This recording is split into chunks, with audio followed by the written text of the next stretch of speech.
It started with a snarl so vicious it made seasoned officers step back in fear. Hands instinctively moved to weapons. Because the massive German Shepherd behind those reinforced bars wasn't just dangerous, he was known as the most aggressive police dog in the entire precinct. His growls rumbled through the isolation wing like rolling thunder, a warning to everyone: keep your distance. No handler could reach him. Every single attempt ended in failure. Once the most decorated K9 on the force, Max had become something else entirely after losing his partner in a devastating operation. Since that day, no one could get within 10 feet of him. He refused every meal, lunged at anyone who approached, and his eyes held nothing but rage and pain. The officers whispered his new name when they passed his kennel, the Beast. But one quiet afternoon, when everyone had already written him off, a little girl in a bright pink dress walked straight toward his cage, her face lit up with the purest smile. Officers shouted in panic, "Nora! Sweetheart! Get away from there! Please, stop!" But she didn't listen to a single warning. She simply walked up to the bars, looked directly into those furious eyes, and whispered softly, "You're just sad, Max. You're not bad." And when her tiny hand reached through the bars toward the dog everyone feared most, the entire precinct held its breath. What happened next left everyone in complete shock. Before we continue, make sure to hit like, share, and subscribe. And I'm really curious, where are you watching from? Drop your country in the comments. I love seeing how far these stories reach. The heavy steel gates of the city's K9 facility groaned open as the transport van backed slowly into the bay. Inside that vehicle, chained at every point and muzzled with reinforced gear, sat a German Shepherd whose presence seemed to fill the entire space. His dark eyes could cut straight through you. Officers gathered near the entrance, their voices hushed and uncertain. "Is that him?" one rookie whispered nervously. "Yeah, that's Max," another replied, his tone grim. "The one they call untouchable." When the handler finally opened the rear doors, Max didn't move right away. He simply sat there, perfectly still, staring forward with those intense, golden brown eyes, unblinking, piercing, filled with something far deeper than simple aggression. It was grief, raw, unprocessed grief that had calcified into rage. Then, without any warning at all, he exploded forward. The chain snapped taut with a metallic crack as the handler stumbled backward, barely keeping his footing. Max's snarl echoed off the concrete walls, a sound so primal it sent chills down every spine in that hallway. No one moved closer. No one dared. Officer Jensen stood near the back, watching the scene unfold. He'd read the file on the drive over. Max had been transferred through 5 different precincts in just 2 years. Every officer who'd tried to work with him had walked away defeated, some with actual scars, all with emotional ones. The reports used words like uncontrollable, dangerous, beyond rehabilitation. But nowhere in those reports did it mention the nights Max spent howling for someone who would never come back. Behind the observation window above, Captain Reynolds crossed his arms, his jaw set tight. "We'll give him one last shot," he said quietly, though everyone in the room could hear the weight in his voice. "But if he attacks again, that's it. We're out of options." The silence that followed said everything. Everyone in that room knew exactly what out of options meant. This was Max's final chance. 2 handlers, working in careful coordination, managed to guide Max into an isolated kennel at the far end of the facility. The door was solid steel. The bars were double reinforced. Even the lock required 2 separate keys. As they secured the final bolt, Max turned and stared at them through the narrow gap. Not with rage this time. With something that looked almost like resignation. Like he already knew how this story was supposed to end. Officer Jensen stood outside that door for a long moment after the others had left, staring at the case file in his hands. At the top, stamped in red ink, were 2 words that made his stomach turn. Termination pending. He looked back at the small window in the door. Through it, he could just barely see Max, lying in the corner of his cell, head on his paws. For just a second, Jensen didn't see a beast. He saw a dog who'd lost everything. Jensen couldn't sleep that night. He kept seeing those eyes. Not the rage everyone else focused on, but what lived beneath it.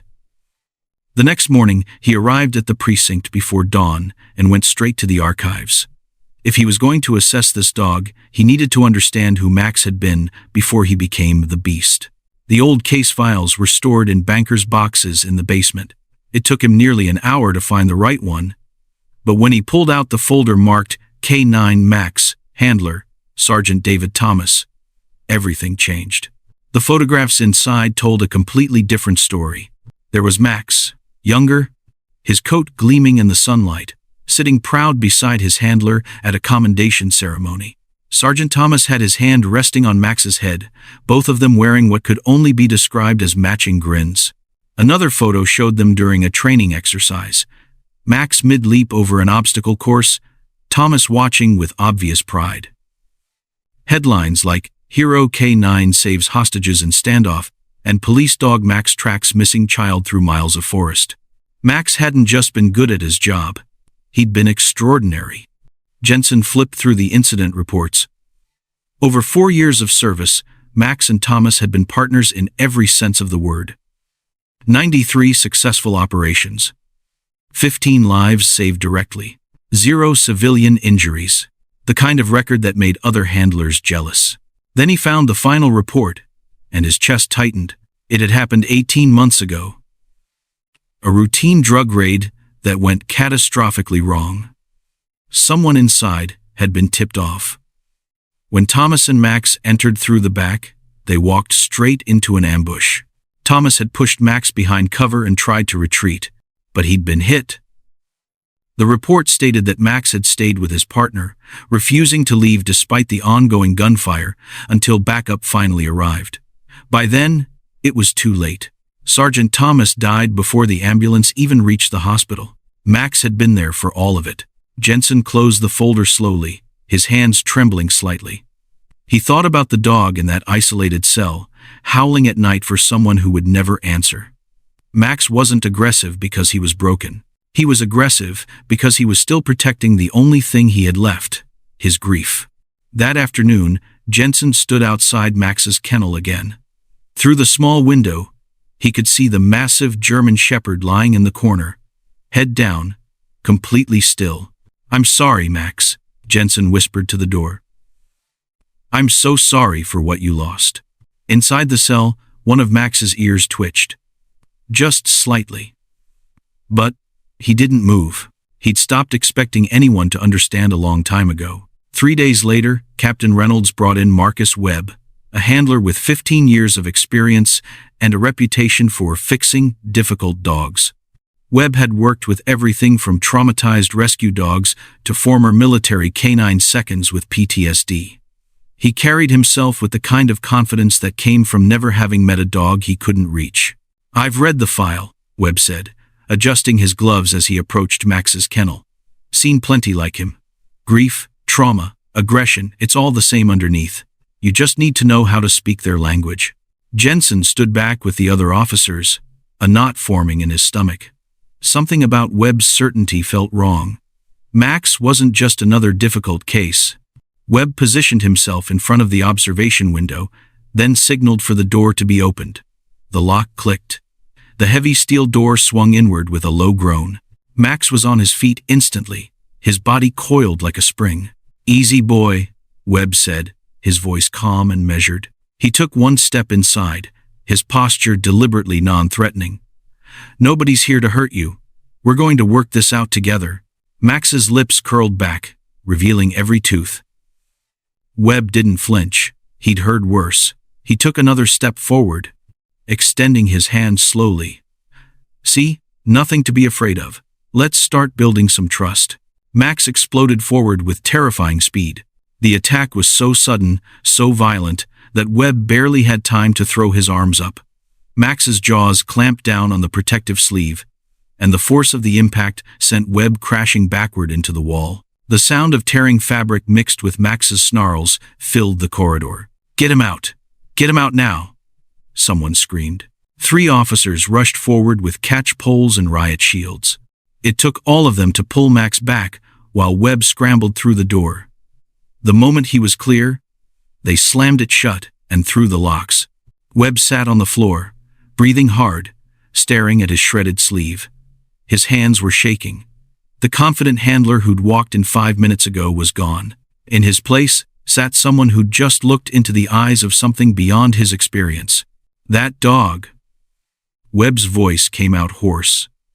That's not training. That's not behavior. That's something else entirely. Captain Reynolds helped him to his feet, his face grim. He turned to Jensen and the assembled officers, and when he spoke, there was no room for argument.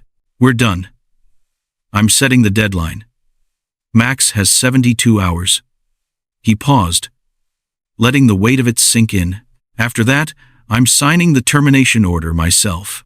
The hallway went silent, except for one sound.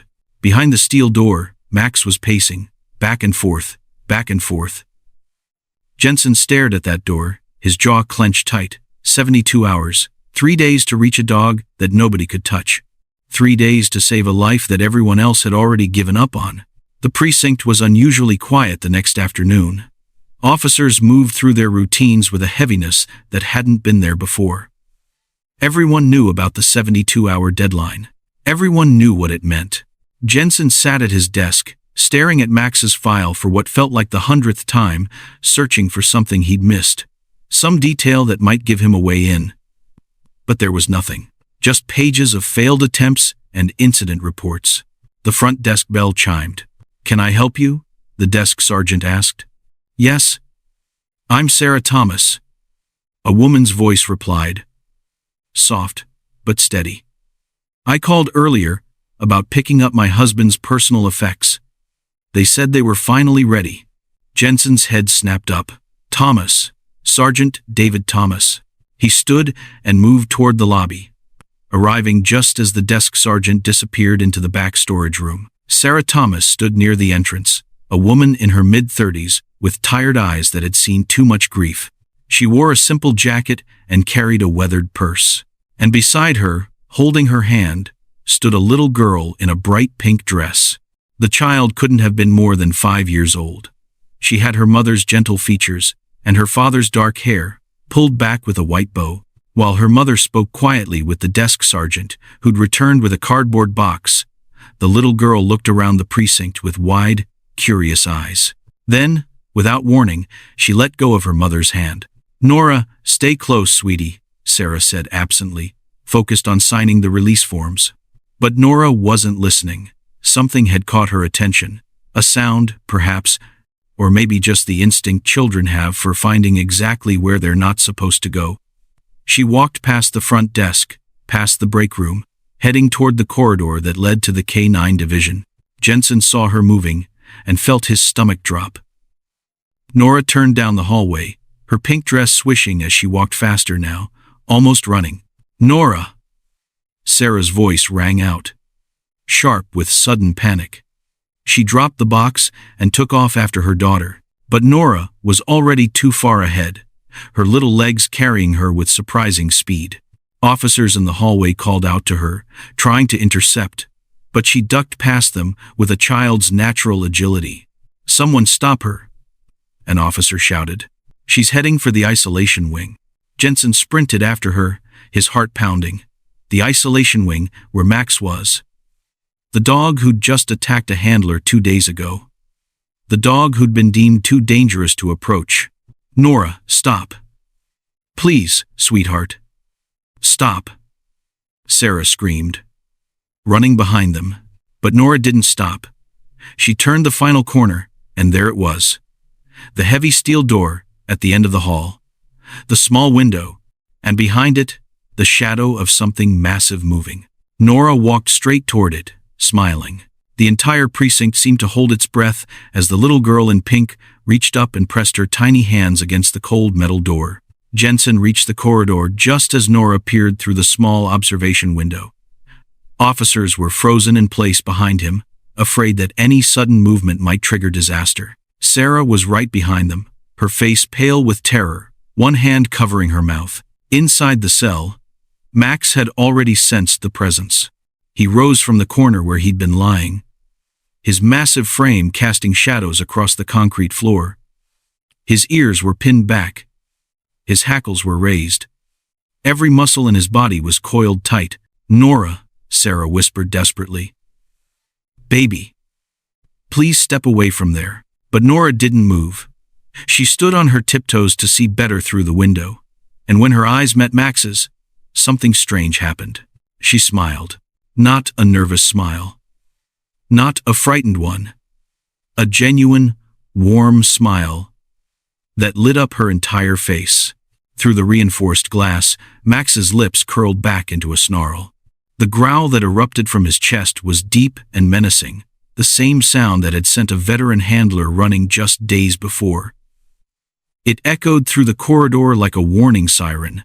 Every officer tensed, hands moving instinctively toward their weapons. But Nora didn't flinch.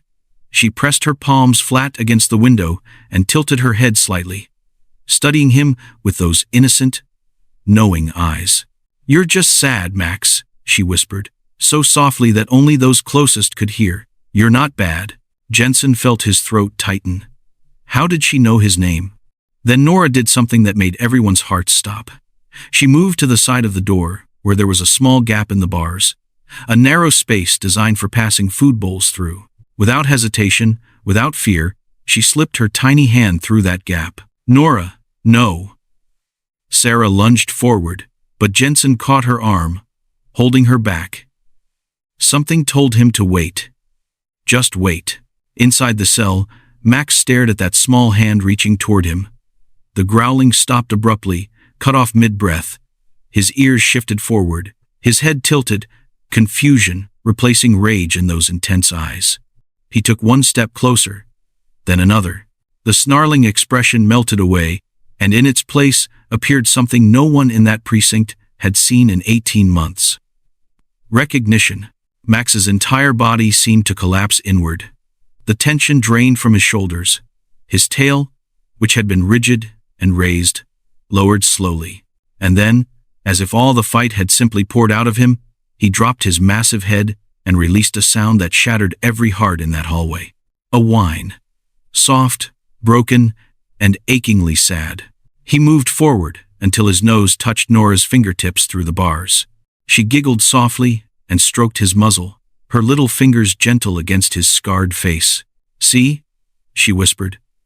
"You remember me, don't you?" Max closed his eyes and leaned into her touch, and for the first time since Sergeant Thomas died, the beast everyone feared simply disappeared. In its place stood a dog who'd finally found someone who understood his grief. For a long moment, nobody moved. Nobody spoke. They all just stood there, watching the little girl stroke the face of the most dangerous dog in the precinct, like he was nothing more than a gentle pet. Sarah had both hands pressed against her chest, tears streaming down her face. "Oh my God," she whispered. "He remembers her." Jensen's mind was racing. The pieces were there, scattered across everything he'd seen, but they hadn't connected until this exact moment. The way Nora had walked straight to the isolation wing, the way she'd known his name, the way Max had looked at her with recognition, not rage. He turned and walked quickly back toward his office, his pulse pounding in his ears. Behind him, he could hear Captain Reynolds asking Sarah questions, could hear officers murmuring in disbelief. But he needed to confirm what his gut was already telling him. The file, the photographs. Jensen threw open the cabinet where he'd stored Max's case file and pulled out the folder with trembling hands. He flipped past the incident reports, past the transfer documents, until he reached the section with the personal photographs from Max's early years with Sergeant Thomas. And there it was. A picture taken at a precinct family day, maybe 3 years ago. Sergeant David Thomas stood in the center, wearing his dress uniform, his arm around a younger version of Sarah. And sitting right at their feet, proud and alert in his K9 vest, was Max. But it was the third figure that made Jensen's breath catch. A tiny girl, maybe 2 or 3 years old, sitting cross-legged right beside Max, with her small hand resting on his back. She was wearing a yellow sundress and grinning at the camera with the exact same smile that had just melted away 18 months of rage. Jensen lifted the photograph closer. Written in faded ink along the bottom edge were the words, "Thomas family, Max's second service anniversary." He grabbed another photo. This one showed Max lying on grass in someone's backyard, and curled up against his side, fast asleep, was that same little girl. Max's head was resting protectively near hers, his eyes half closed, completely at peace. Another photo. Nora, slightly older now, trying to put a flower crown on Max's head while the dog sat patiently, his expression almost amused. They grew up together, Jensen whispered to himself. Max hadn't just lost his handler 18 months ago. He'd lost his entire family. The man he'd served beside, the home he'd known, and the little girl he'd once protected. Jensen walked back to the isolation wing, the photographs clutched in his hand. The scene hadn't changed. Nora was still there, now sitting on the floor, talking softly through the bars, while Max lay on the other side, as close as he could get, listening to every word. Sarah saw Jensen approaching and met his eyes.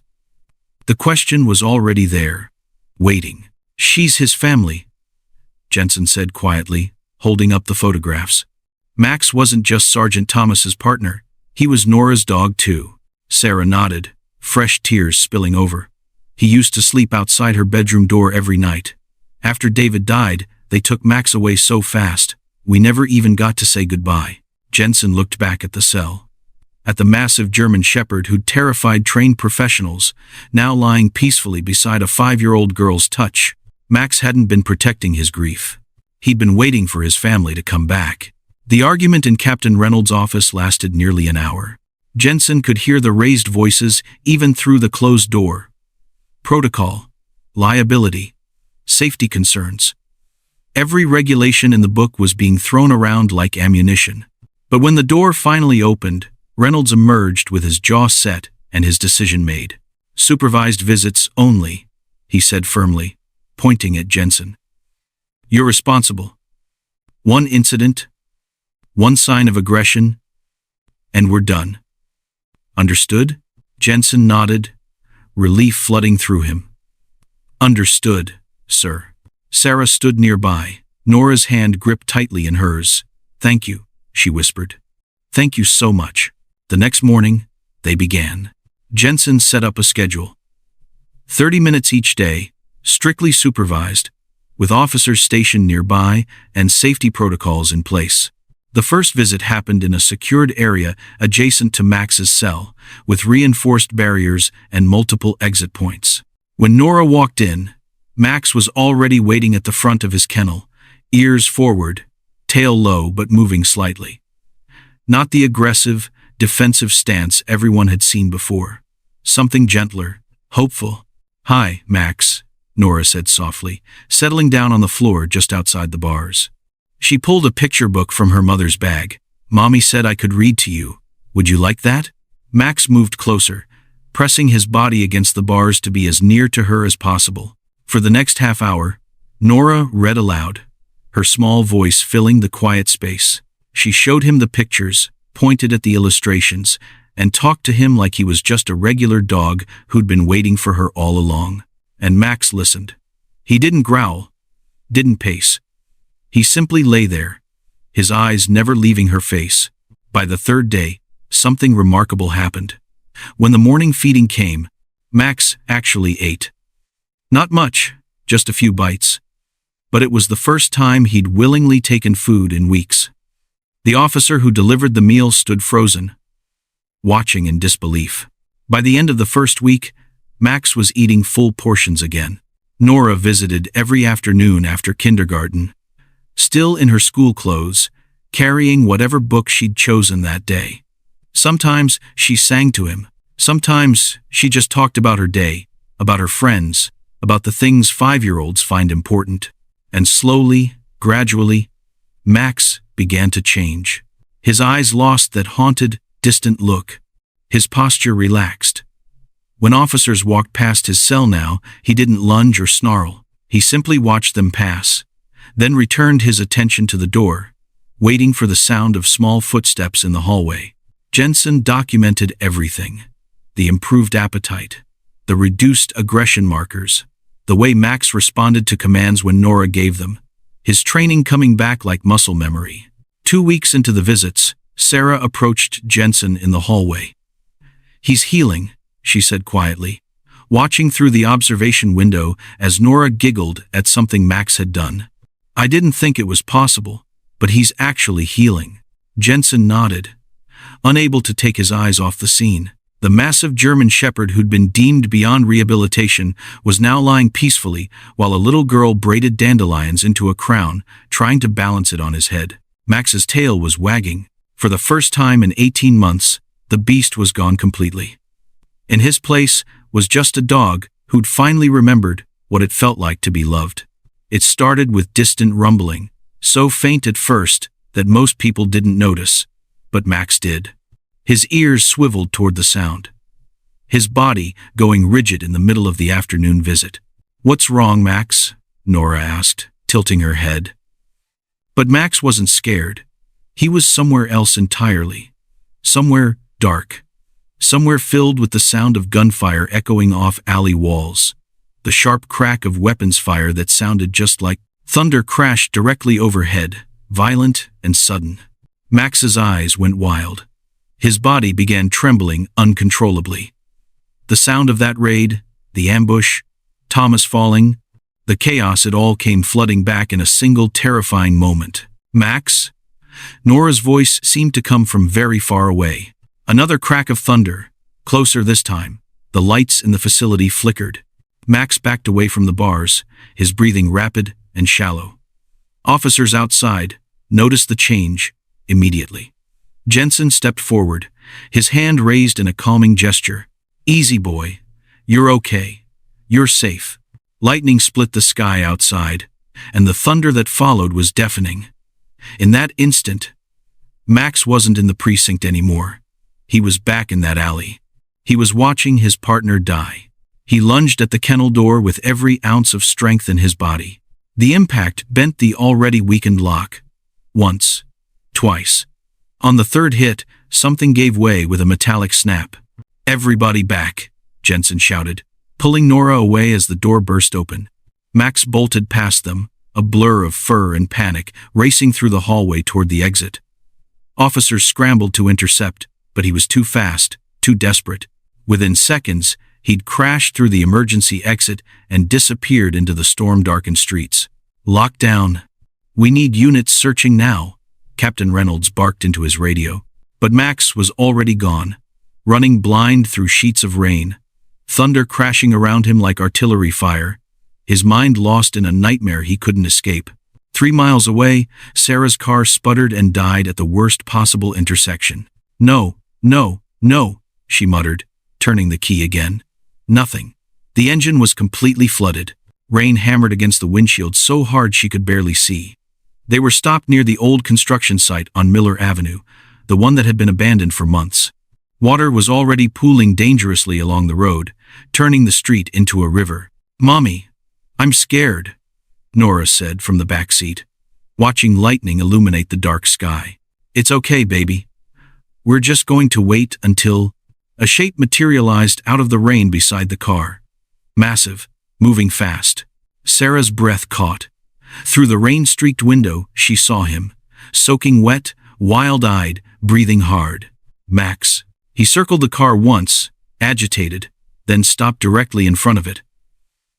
His bark cut through the storm, urgent and commanding. Not aggressive. Warning. Sarah looked ahead, and her heart stopped. The construction barriers had broken loose. Water was surging through the site, and the ground where they'd stopped was beginning to crack, large chunks of asphalt sliding toward the flooded pit. They were parked on collapsing ground. Max barked again, more insistent now, his instincts overriding his panic. He'd found them, his family, and they were in danger. And this time, he wasn't going to let anyone he loved get hurt. Sarah threw open her door, rain immediately soaking through her clothes. "We need to move. Now." She grabbed Nora from the back seat just as another crack appeared in the asphalt beneath the car's front tire. The entire section of road was giving way, sliding toward the massive flooded pit, where the construction site's foundation had been excavated. Max barked again, backing away from the car, his message clear. Follow me. Move. Now. Sarah clutched Nora against her chest and started running, following Max as he led them away from the car and the crumbling road. Thunder boomed overhead. Lightning turned the world white. The rain was so heavy, it felt like running through a waterfall. Behind them, the car lurched forward and disappeared into the pit with a sickening crash. This way, Sarah shouted, though Max was already ahead of her, leading them toward higher ground on the far side of the construction zone. But Nora was slipping in her mother's arms, too heavy to carry at a full run. Sarah set her down, gripping her hand tightly. Stay with me, baby. Don't let go. They ran together, stumbling over debris and loose gravel. Max stayed just ahead, looking back constantly to make sure they were following. His training, buried under months of grief and trauma, had come roaring back. He knew exactly what he needed to do. Get them to safety.